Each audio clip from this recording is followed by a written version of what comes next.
Okay, we're recording. All right. So, last time we were talking about directional derivatives, and it turns out that there's some neat connections between directional derivatives and the gradient vector.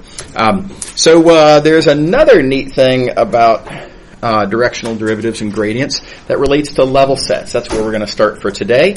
So we're going to start off by assuming that we have a level set. A level set F equals C. Right there, and do keep in mind that being a level set, it means F does not change on that surface. F is always the same value. F is constant, right? So, all right, well, if F is constant, then here's the thing. As I move around, let's say following that curved path right there, how does F change on that curved path? Well, it doesn't. We're on the level set. F is constant. So the rate of change of F on that curved path, 0. Right? Okay, well, then let's ask these related question then. If I am at this point and moving with, let's say, that velocity, this velocity being, of course, clearly a tangent vector to that surface. How does the function change if I'm at this point and moving with that velocity? Well, that's what I was already doing as I was moving along this purple curve, right? I was, at a moment at least, at this point, moving with that velocity. And the function's not changing. It is a constant. I am on this level set. So, point is, then, for any tangent vector to a level set, the directional derivative is 0. Why? It's because it's a level set, right? Okay, all right, well, and then here's the related ideas. Of all of those tangent vector directional derivatives are 0. Don't forget directional derivatives are computed with dot products with the gradient. If the directional derivatives are 0, that means that the dot product with the gradient, whoa, my stylus just freaked out there. The dot product with the gradient is also 0. And now we have a knee-jerk reaction, which is we just heard ourselves say the word dot product and 0 in the same clause. And when a dot product of 0, of course, then we think to ourselves, oh, well, that means that those are perpendicular. So what we've got then is that the gradient of F, let's see here, I'll do it like, I'll use red. Okay, so the gradient of F is a vector that is perpendicular to all of these tangent vectors. And now I make a geometric appeal. If you've got a vector that's perpendicular to all the tangent vectors, then that vector must be perpendicular to the entire tangent plane. Okay. And then if you think about it, I mean, if it's perpendicular to the tangent plane, wouldn't it be reasonable to call this perpendicular to the surface itself? And again, don't forget the surface itself is a level set. Right? So altogether, our big conclusion is that gradients are always perpendicular to level sets. It's a really wonderful little result. This is one of the big facts that I am referring to when I use the general term, the calculus of level sets. Remember, the big idea there is that, calculus is an algebraic thing. You take functions, algebraic objects. You do certain algebraic operations, namely you take partial derivatives or gradient vectors or Jacobian matrix, whatever. These are all algebraic things. Once you view the function geometrically, then you can ask the question of what do these algebraic objects look like? What are the geometric facts that I can say about them in the context of the particular kind of picture that you're looking at, right? So we've talked about the calculus of graphs, making interpretations of what does a partial derivative look like on a graph. And that kind of thing. So here what we have is a very important piece of the calculus of level sets. Gradients are calculus, and we're understanding them in the context of level sets. All right, so let me show you how you can use this. This is just one application. This is revisiting something we've seen before, and that is how to find the equation of a tangent plane. Let me just remind you the way we've done this before is to say the tangent plane is the graph of the linear approximation. And I'm going to kind of call this point of view that we took previously as we used the calculus of graphs. Because linear approximations, that's kind of a calculus, right? You're taking various partial derivatives and stuff to compute linear approximations. And we're understanding geometrically what that means in the context of the graph, namely concluding that it gives us a tangent plane. Okay. All right, so what I'm going to do now is understand the tangent plane in a different way, using our brand new calculus of level sets. And here's the setup we're going to take. Suppose we have some function given, and suppose we are looking at the graph. Keep in mind, a graph means we're setting the value of the function equal to a new variable. So here's the graph. That gives us this surface here. And let's suppose I'm interested in the tangent plane, specifically the tangent plane at this particular point, x naught, sitting above a comma b. And remember, this is kind of awkward and annoying, but this is going to be an ever-present problem when we're talking about graphs. It's going to be very convenient to conflate these 2 points, right? Because this is the point in 3 space where we're actually talking about the tangent plane. But that point in 3 space, one of the most important things about it is that is the point on the graph corresponding to this input value, the point a comma b. And so very often we're going to say this is the tangent plane at a comma b. And obviously it's not at a comma b, it's up here. That's where graphs are. But again, heads up on the casual, sloppy, but very convenient lingo that we're going to be using. So in particular, though, this x naught point is right there, right? Technically, because the first 2 coordinates are the a, b input value, and then the last coordinate is the z, namely the value of the function output value. Okay. All right. Now, I haven't really done anything yet. We've just got a little bit of setup. We're looking at a surface, which is a graph, and we want to find the tangent plane. So here's where I'm going to start making a move. The move is going to be to reconceive of this surface. The surface currently, again, reminder, currently being viewed as a graph. It's a graph because we wrote it as being the value of, some function set equal to the new coordinate z. And recall, we have this neat little trick. Anytime you have a graph, you can pull this little algebraic fast one. I barely did anything there, right? We have an equation. I kind of moved one of the terms to the other side of the equation. Barely did a thing.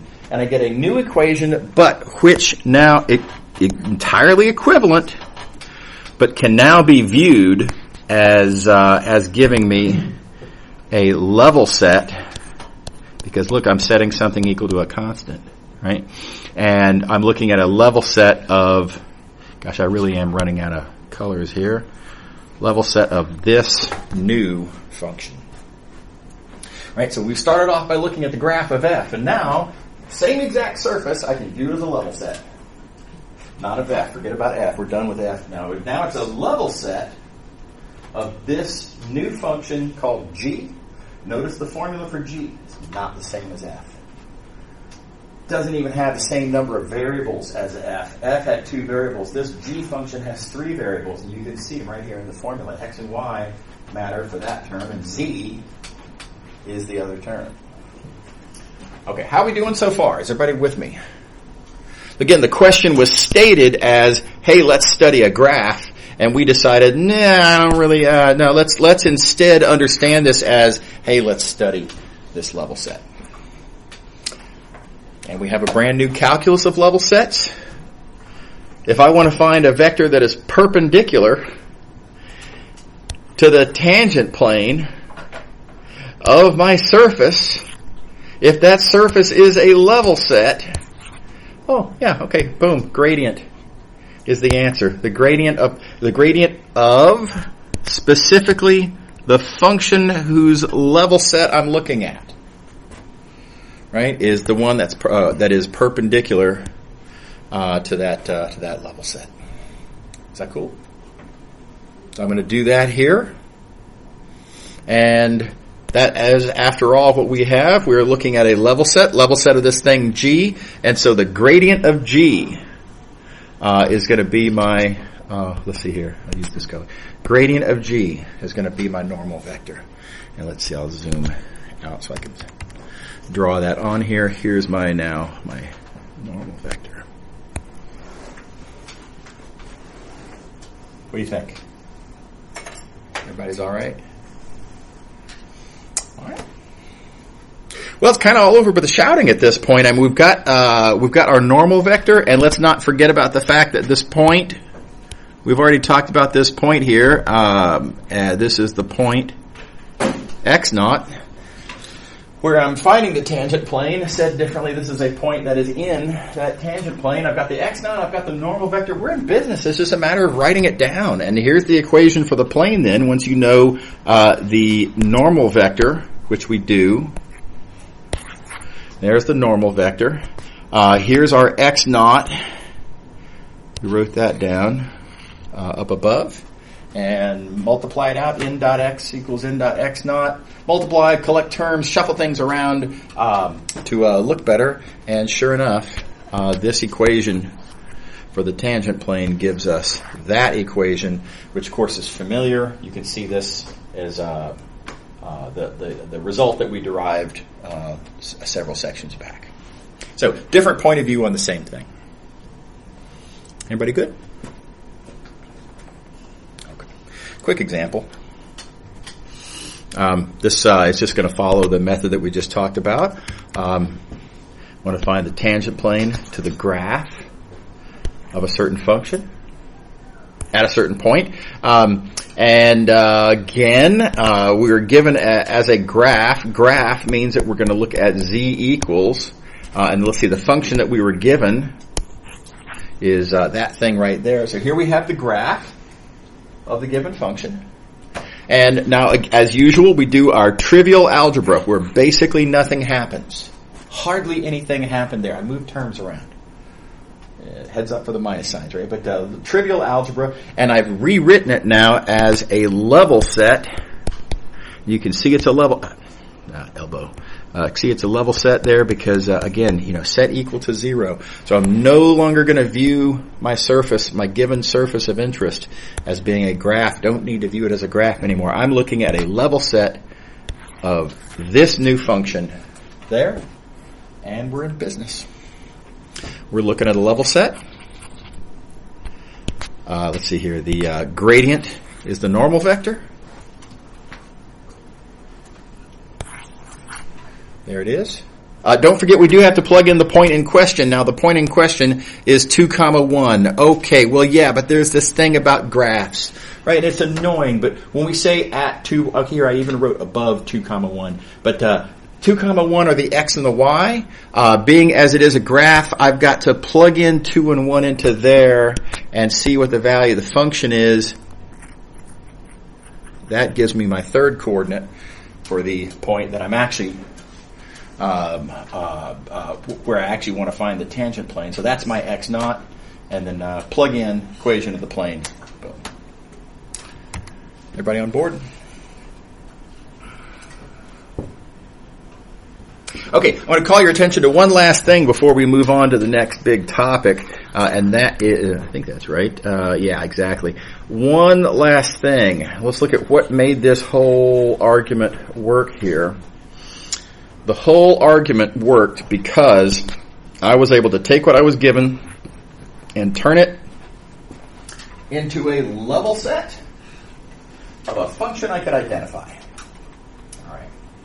Thankfully, that always works for graphs, right? Anytime you have a graph, we observed this back in earlier in chapter 2, I guess it was, that when you have a graph, you can always move terms around, resulting in equation, stuff equals constant. Okay. You can always do it with graphs. Here's the thing. You can always do it with any equation, right? So I've showed it to you here for how to turn a graph into a level set. But if you think about it, any equation at all, any equation, even if it's not a graph of anything, you can just kind of move all the terms to one side of the equation. It's just, there's no tricky algebra there. Just move everything over to one side. Your right-hand side won't look exactly like this, but you will nevertheless have something equals 0, aka a constant. and then everything that follows is exactly the same process. So this argument here works for not graphs also, and that's the observation down here. Okay, so moving along, we're going to talk now about the implicit function theorem. I think y'all may have seen some of this in a high school calculus course, or if you've taken single variable here at Duke, you might have seen it in the single variable course here. Not all single variable calculus courses give a full treatment of implicit differentiation. In fact, most don't, because they don't really quite have the proper tools, but they might still doff the cap and mention the theorem that I'm about to show you, but they just they don't have the tools to be able to develop it really. So I'm going to start with the implicit function theorem, and then we will later get to implicit differentiation. Not just yet. Just let's focus on the theorem first. Okay. So what is the question that the theorem addresses, and how does it do it? Here's the question. I'm going to start off with this is a kind of a single variable, if you will, example, because you see I'm talking about a curve in the plane. If I have that curve described by an equation, and keep in mind, if you have an equation in the plane, two variables, you can always move terms around so that all the terms are on the left. So every equation can be thought of as a level set, and very importantly, I'm going to need to view this in that form. I need to have a level set of a function. Here's the question. At a point that I might be looking at, can I locally, and let me, before I finish that sentence, indicate what locally means. That, look, if I ignore everything outside of a certain little vicinity around that point, I'm only concerned about what's happening in that little vicinity of that point. Okay. Can I locally view y as being a function of x? And the answer is going to be that sometimes you can and sometimes you can't. So let's take these points one at a time. And again, locally is the big thing here. So let's start with this point here. Can I locally view y as a function of x? Looking at this little piece of curve, in other words, is this little purple piece of curve. And again, I only care locally. I'm only interested in what's nearby that point. Can I view this as being the graph of something? Can I view this as y equals function of x? And I don't need to be able to do the algebra. I can just look at the picture and see, yeah, it passes the vertical line test, no problem. So yes, that point, I can locally view y as a function of x. All right, now here's a harder question. Try to ignore the fact that we can see the answer here already. Let's look at this point.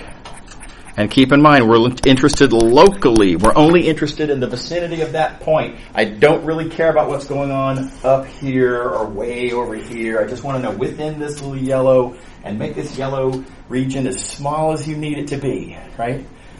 Locally, can I view this point, in the vicinity of that point, can I view the curve as a graph? In other words, can I view y as being a function of x? And yeah, sure, no problem. See, vertical line test passes, no problem. Now, you might be thinking to yourself, whoa, wait a second, these lines also intersect up there. Again, I remind you, we're only interested locally. We only need to know nearby. So no problem. Okay. Real quick, why would this locally thing matter? I might, for example, be interested in knowing what the slope of that tangent line is. And if I want to know the slope of the tangent line, all I really need to know is what does the curve look like nearby. And likewise over here, if I want to know the slope of the tangent line at that point, I really only need to know what the curve is doing kind of nearby. I don't really care about what's going on way up above. Okay, sure, same value of x. But I don't really care because I'm interested in the tangent line at that point on the curve. All right, is everybody happy? Is everybody on board so far? Okay, here's where the problem comes in, as you can see from the notes here. But we got a problem at this point. Because no matter how much you restrict your focus, no matter how locally you ask, At that point, any little piece of the curve is going to fail the vertical line test. Right? Intersects twice there. We lose, but this is not the graph of, even locally, even ignoring all the rest of the curve that's not nearby, this little piece of curve, it's just not a graph. I cannot view y as being a function of x here. Just can't do it. Doesn't make any sense. It's not a function. Is that cool? Is everybody happy? All right. Okay. All right, so this is what the implicit function theorem is going to address. It's going to address this question of, can I view one variable as being a function of the other? And which, again, sometimes yes, sometimes no. Before I show you how that works, I want to address what you might be wondering, which is, why do I care about this? Right? And I'll point out that we actually have to care a lot if you want to do calculus, because, and I know y'all have seen in a single variable calculus class, you've seen implicit differentiation, and when you do implicit differentiation, you take an equation, and you just start taking derivatives of terms all over the place, right? As if you can, as if that's legal, as if that's meaningful, as if that makes sense, right? And here's the problem. If you don't know if y is or is not a function, then you don't know whether dy dx even means anything at all, right? Take this point that we were just looking at up here, right? If I were to write dy dx in reference to this point, what's dy dx at that point? The correct answer to that question is, your question is meaningless. Because it's not, it's tempting to say, well, yeah, dy dx means slope of the tangent line, and I could talk about the tangent line, and the tangent line is vertical, and you could talk about what that means, right? But dy dx is not slope of the tangent line. Dy dx says, we've got this function called y, and we're going to take the derivative with respect to x. After all, that's what you take derivatives of. You take derivatives of functions, right?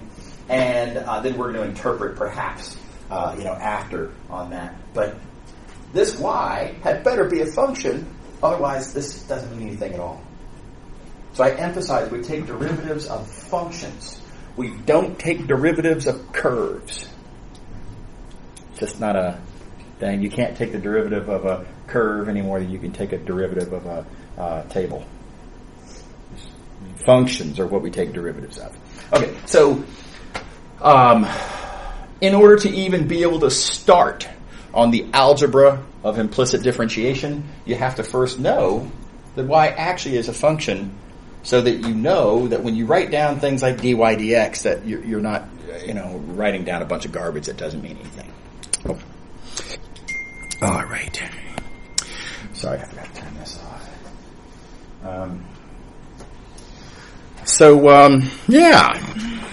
Here's the argument. This is a version of the argument. I'm skipping rigor here. This is not a class about the formalities. But I want y'all to have the right intuition, or a satisfying intuition for the point here. And here's the way I see it as the point. If we have a problem, and I claim, for example, this point here, that point's a problem. Right? At that point, y is not locally a function of x. Then ultimately, the problem is that the curve is in the process of wrapping under itself. That at that point, the curve is wrapping under itself. Because after all, if the vertical line test is going to fail and hit twice, the only way it can hit twice is that it was going along, hit once, and then it had to wrap under itself to be able to hit that same vertical line again. Right? So this is really the problem that we're worried about, the curve, what I'm going to call the curve wrapping under itself. Notice, if the curve is at that instant in the process of wrapping under itself, then it has a vertical tangent line. Yeah? Well, here's the thing. If it's a vertical tangent line, and keep in mind, we already made this observation that we are looking at a level set The equation needs to be written as a level set. That tangent line that is tangent to the level set is perpendicular to the gradient, which is perpendicular to the level set. Right? And so that means that if we have a vertical tangent line, we have a horizontal gradient. And here's the thing about the gradient. I can write down an explicit formula for the gradient. The gradient is partial of f with respect to x, comma, partial of f with respect to y. And, well, let's see, what does horizontal mean? Horizontal means that it's only pointing in the x direction. It has no up or down. It's not pointing at all in the y direction. And so horizontal means that this second coordinate is 0. Everybody with me so far? Quick summary of what we've concluded. If we have a problem, this partial derivative will be 0. Right? So this is what we just showed. Problem means the partial derivative is 0. And now I'm going to cite, y'all will recall, the contrapositive. Right? The contrapositive of P implies Q. Not Q implies not P. So problem implies the partial is 0. The contrapositive is if the partial is not 0, then you do not have a problem. The curve is not in the process of wrapping under itself, and it is locally a graph. And yes, you can view y as being a function of x, and go ahead and implicit differentiate to your heart's content. Does that make sense? Tricky little argument, mostly geometry here. Right? The geometry argument that I made here gives us this, and then the contrapositive gives us what we're actually going to work with day in and day out. And this is called the implicit function theorem. This is the single variable version of the implicit function theorem. And in an ideal world, a single variable calculus class would have had this in there. Single variable calculus classes, students have never seen the gradient before, and therefore kind of arguably can't really do the argument, but the result could be anyway. Yeah. Could you explain again what the problem is? So the problem, we're entertaining the question of whether we can or cannot view y locally as being a function of x. Right? So at this point, sure, just focus your attention just kind of nearby, and y is a function of x here. And maybe I don't know the exact formula, but I can see that yes, it is a function of x. Right? Here, no, you just can't. There is no such thing as y is a function of x near this point because of the fact that it's kind of wrapping under it. It fails the vertical line test. Does that make sense? Yeah, sure, no worries. And so this thing that we're worried about is the problem where if I were to, at this point, if I were to talk about dy dx in any way, the moment that I write down dy dx, I'm talking garbage. Because there is no such thing as dy dx. Because the thing you take the derivative of has to be a function. Y is not a function of x here. There is no function whose graph looks like this. And so the moment that I write this down, I'm writing down just nonsense. It's made up, meaningless symbolism. You see the problem? Yeah. Okay. Cool. Anybody else already happy with that? Okay.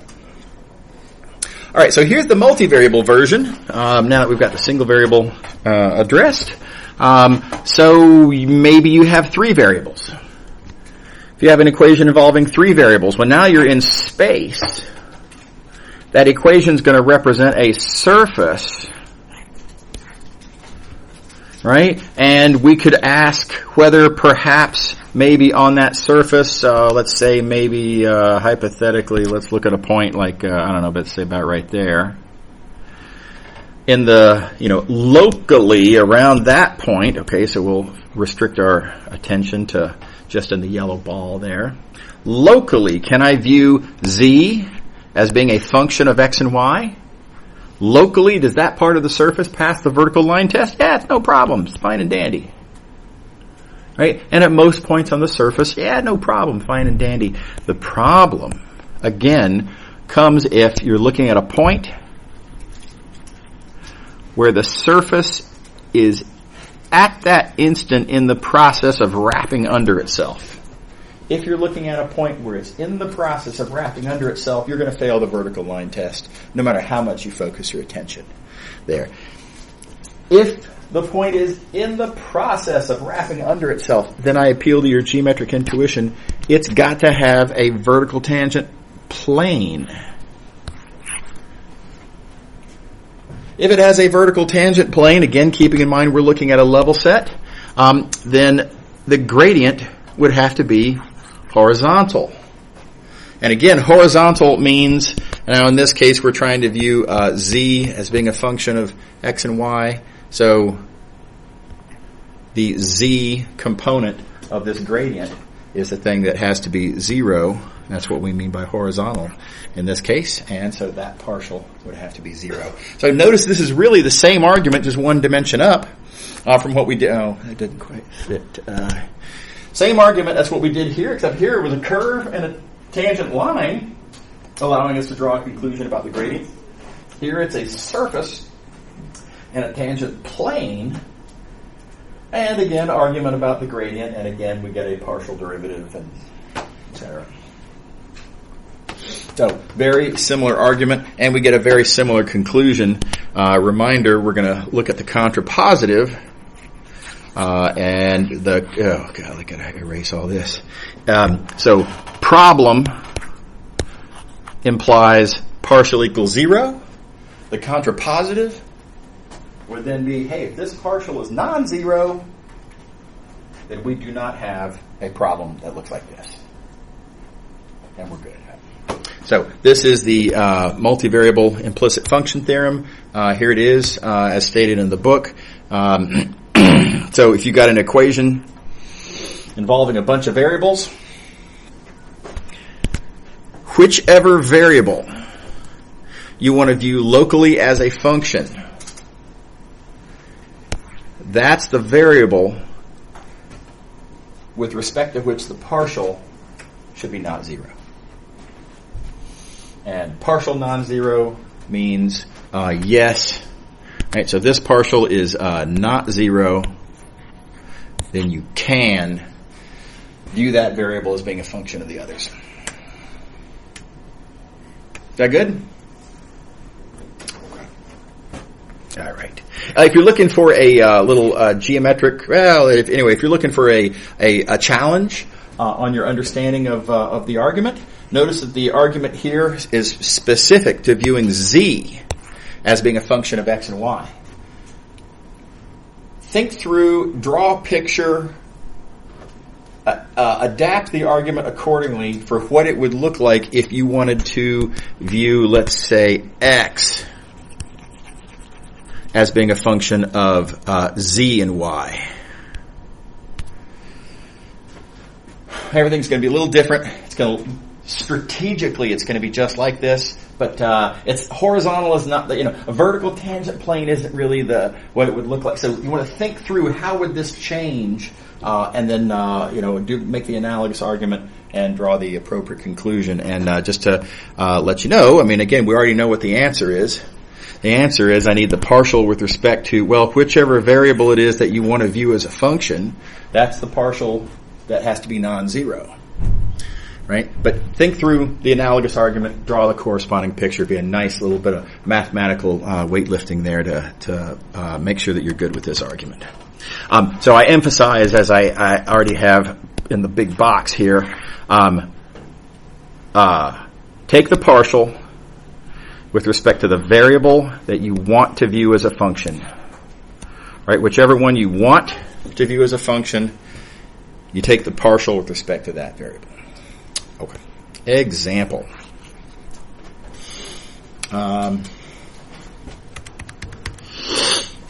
Here's a surface. Let the record show I have no idea what this surface looks like.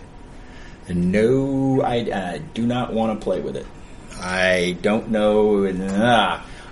So that said, I've got the algebra here, and can I start doing implicit differentiation with this? And by the way, how to do implicit differentiation, we'll get to that in a minute, right? But can I even start doing implicit differentiation in the sense of can I view x, for example, as being a function of y and z?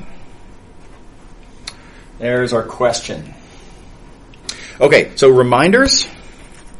Back up to here. The variable that you want to view as being a function, that's what you take the partial with respect to. The function whose level set you're looking at, and again, this is important, right? It's got to be a level set. So the thing that you're setting equal to a constant. The function whose level set you're looking at, this is the thing you want to take the partial of. Right? So function equals a constant is what you're taking the partial of. Variable that you want to view as being a function of the other variables is what you take the partial with respect to.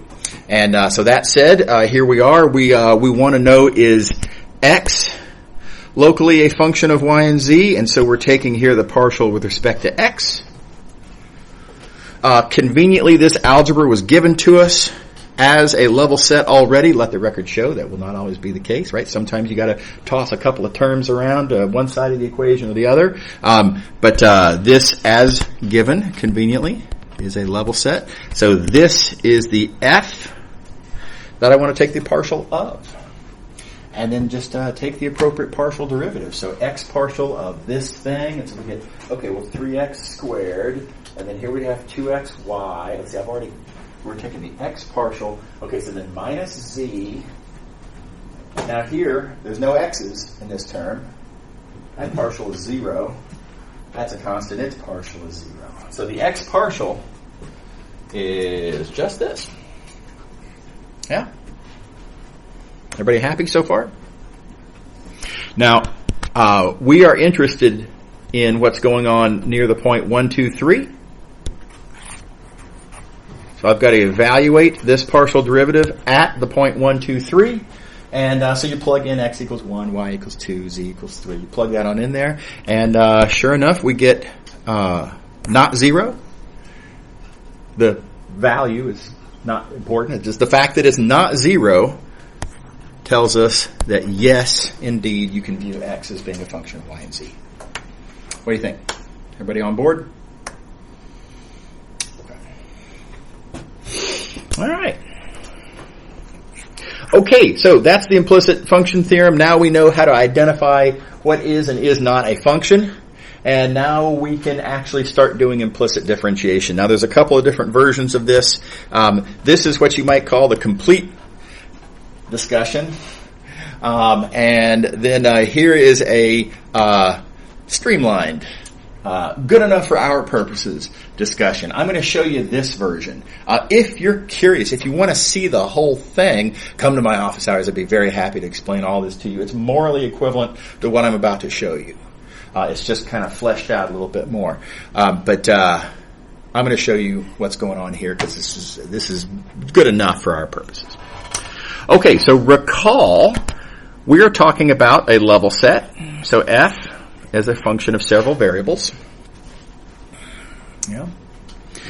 Let's presume that we've already established that I can view xi as being a function of the other variables, and keep in mind the other variables are, all the other variables, not including itself, of course. So let's say we've already established that is locally a function of the other variables. And another way to say that, by the way, is that I've already computed the partial of f with respect to xi, and that this is non-zero. Okay. All right. So if that is indeed a function, well, if it's a function, I can talk about its derivatives. How would I take its partial with respect to xj? That's the question we're going to address. F is a constant. I, as such, can view this as a function of all the others. and thought of as a function, I want to take its partial with respect to that. Does everybody see what we're doing? Okay. All right. Well, here we go. Let me focus for a moment on the input variables of this function. Those are the input variables to this function that I want to take the partial of. Right? Xi being the function I want to take the partial of. Taking a partial derivative. When you're taking a partial derivative with respect to something, all the other variables are to be treated as constants.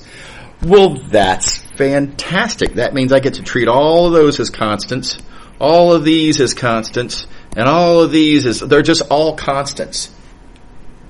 And I don't have to pay attention. There's no changes going to be propagating through any of these constant variables. They're constant. They don't change. So, very nicely then, as I change xj, there's really only a couple of things that can happen.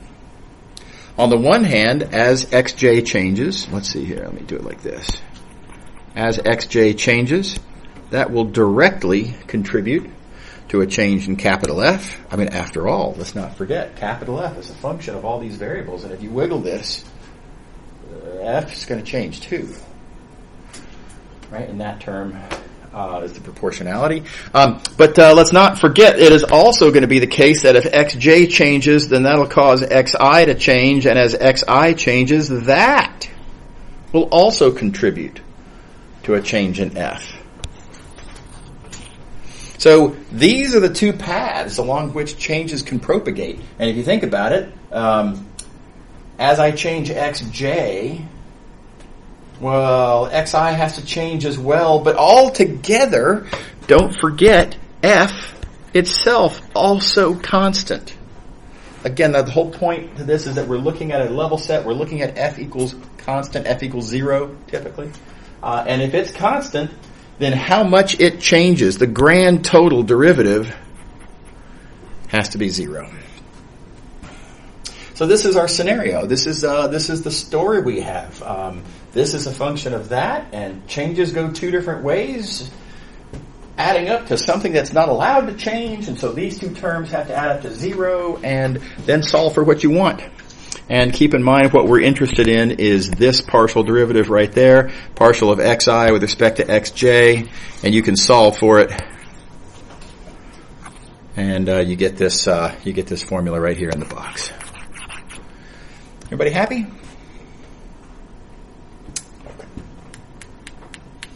All right, so I encourage you to memorize this formula. It's a very good formula to have right on the tip of your tongue. Let me give you a big warning, though, about this. It is really easy to mess this formula up and to mess it up dramatically with one little micro oops. This is super dangerous territory. And I always make a big deal out of this because no matter how big a deal I make out of it, there's always at least a couple of students that still get it wrong. But the bigger deal I make, the fewer students get this wrong. Make sure to remember, partial derivatives are not to be thought of as fractions, right? They are, it's notation that we use a fraction-like notation for it because there is, in certain narrow circumstances, you can kind of think of them as fractions in a way, but they are not fractions. So you cannot, despite the temptation, you cannot look and see, there's a partial f there, and there's a partial f there, and those cancel, right? Tempting. You see the temptation. And then the further temptation is to say, the denominator of my denominator is my numerator.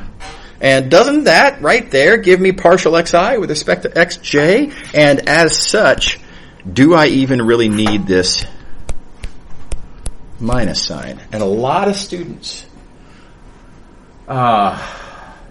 absent this big deal that I'm making of this, a lot of students will forget that as a result. And we'll just write this down, because after all, those cancel, and xi with respect to xj, and there you go. And they are then, wrong is one way to say it, but they will get a wrong answer. Answer is going to be off by a minus sign. But it's actually much worse than that. So don't make the mistake of thinking that a minus sign is just a sign error and that's all it is. And sign errors happen to the best of us, right? That is a true statement. It's certainly true for me. I make sign errors all the time. Y'all have done a good job of catching me making mistakes on the exam solutions, etc. This is not minus times minus, oops, I accidentally got minus kind of a situation. If a student writes this down, this alone, no minus sign, it looks like the student thinks you can cancel the DFs. That's what it looks like. Right? So it's wrong. It's unjustifiably wrong. The strong candidate for the grader's interpretation of why would the student make this mistake is that the grader would have to suspect that the student thought you could inappropriately cancel these DFs, and it means that the student not only has a wrong answer but doesn't understand implicit differentiation and doesn't understand the notation for partial derivatives. It's just way wrong is the problem. Does everybody see the issue there? Yeah. So, and the real devil of this all is that the difference between a very bad looking, highly suggested that the student has a big gap in understanding versus absolute correct answer, no problem, perfect, full credit. The difference there is this one little minus sign. Right? So it's just extremely important, and again, that's why I give this whole speech. Make sure that you don't forget this minus sign. This minus sign is hugely important for that reason here. Yeah, so, right. Everybody good? Okay. All right, so. Now, that said, I am going to confess that there is something kind of nice about the wrong argument. And as a memory tool, rather than drawing this picture and thinking about paths and writing down terms and solving for what you're interested in every single time, it's pretty convenient to just remember that the thing you're taking the partial of needs to be in the denominator of your denominator. So it can be in your numerator, kind of, if you will. And again, forgive me, that's a little math crime. It is absolutely not true. But as a memory tool, it's convenient and satisfying. And then what you're taking the derivative with respect to, well, yeah, then that needs to be in the denominator of your numerator to be in the denominator. And that makes it pretty easy to remember most of the formula. And then after that, all you have to extra remember is just make sure to add in that minus sign, and you're good. Right? So that's how I remember this formula in practice, day in and day out. When I have to use this, I remember it with this little trick right here. So write the minus sign down first, just so you don't forget. Right? And then having written down the minus sign, then commit the little math crime, and it helps you remember the formula. Okay. All right. So let's see an example real quick. We've seen this example already. There's a surface. We've already established that x is, I emphasize, we've already established it is locally a function of y and z. And since it is a function, right, given that x is locally a function, it is perfectly reasonable to ask what is its partial derivative with respect to one of its input variables. Keep in mind z here is one of the input variables. Right? And how would I compute that partial of x with respect to z? Well, we're going to use the formula from the previous page. Let's see here. The thing I'm taking the partial of, denominator of my denominator is my numerator. The thing I'm taking the partial with respect to, denominator of my numerator is my denominator. Right? Oh, don't forget the minus sign. So easy to forget that minus sign. Extra double sure that you remember that minus sign there. And plug and chug. So you take the partial of this function f with respect to z. gives you that. And taking its partial with respect to x gives you that. And plug in the point in question, arithmetic ensues, and there's your answer. Everybody good? Okay, one last little heads up I want to give you all. I think this is really important. Notice that I really have kind of two parts of the same example, you might say. In the first part here of this example, I established that x is a function. And then in the second part, having established that it's a function, I talked about how to compute its derivative. On an exam question or in practice, outside of Math 219, day-to-day life when you have to use implicit differentiation, it will not come to you in two separate parts like this. What's going to happen is you're going to have some equation that involves a bunch of variables that are connected to the engine that you're building in your mechanical engineering class, and it's going to be something about the richness of the mixture and the pressure and the various other variables that you'll have in your equation. And you're going to find yourself interested to know, hey, I need to know how much the engine torque, how much does that change as a function of engine mixture? Right? And you're going to find yourself asking about certain partial derivatives, not knowing yet whether or not the thing you're trying to take the derivative of actually is a function. So life will have these questions come at you poorly phrased as, compute the partial derivative of this thing that is yet to be established to be a function. When you see a function, when you see a question like this, and so again, it'll come at you in practice like, for stylus. Sometimes my stylus just gets weird. It'll come at you in practice like this. Hey, here's an equation. What's this partial derivative? No previous discussion of what is or is not known to be a function.